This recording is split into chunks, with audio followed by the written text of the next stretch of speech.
সালে একজন তরুণ ইনভেস্টর ব্যাংকার তার উচ্চ বেতনের চাকরি ছেড়ে দেওয়ার সিদ্ধান্ত নিল। তার নাম জেফ বেজোস। সেই সময় ইন্টারনেট ব্যবহার বিস্ফোরকের মতো বাড়ছিল। জেফ বুঝতে পেরেছিল ইন্টারনেট শুধু একটি নতুন প্রযুক্তি নয়, এটি পুরো পৃথিবীকে বদলে দিতে যাচ্ছে। তিনি ভাবলেন, এমন একটি জিনিস আছে যা অনলাইনে বিক্রি করা যায়।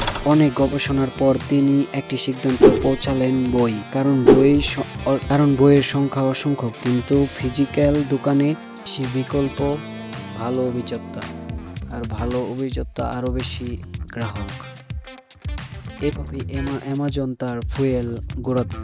Part 3, make policy model. Amazon প্রথমে নিজের পণ্য বিক্রি করত। এটাকে বলা হতো 1P মডেল। পরে মার্কেট প্লেস চালু করা হয়, যেখানে তৃতীয় পক্ষের বিক্রেতাও পণ্য বিক্রি করতে পারে। অ্যামাজন কমিশন নেয়। এটি 3P মডেল। আজ অ্যামাজনের অধিকাংশ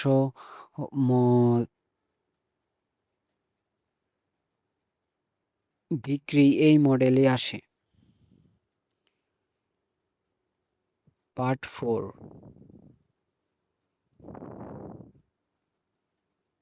AWS। অ্যামাজন ওয়েব সার্ভিস বা AWS হলো অ্যামাজনের সবচেয়ে লাভজনক ব্যবসা। হাজার হাজার কোম্পানি AWS ব্যবহার করে। ক্লাউড কম্পিউটিং মার্কেটে অ্যামাজন অন্যতম শীর্ষ কোম্পানি। ইকোসিস্টেমের মধ্যে থাকে। Part 6, advanced business. Part 6, advanced business এখন বিশ্বের অন্যতম বড় অ্যাডভান্সেবল প্ল্যাটফর্ম। কারণ অ্যামাজন জানে মানুষ কি খুঁজছে। সবকিছু সফল হয়নি। অ্যামাজনের ফায়ার ফোন ছিল বড় ব্যর্থতা, কিন্তু অ্যামাজন ব্যর্থতা থেকে শিক্ষা নিয়ে নতুন উদ্ভাবন চালিয়ে গিয়েছে। পার্ট 8,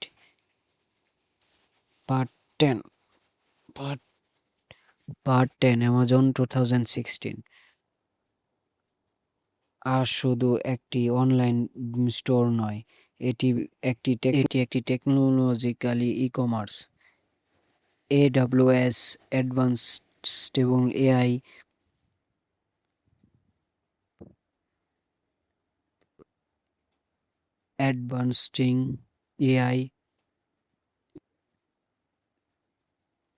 সেটমেন্টিং, লজিস্টিক ও স্মার্ট ডিভাইস সব মিলিয়ে অ্যামাজন একটি বিশাল ইকোসিস্টেম তৈরি করেছে।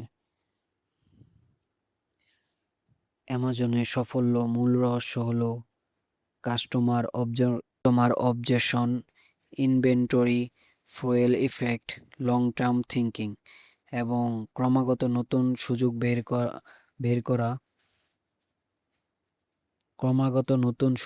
করা।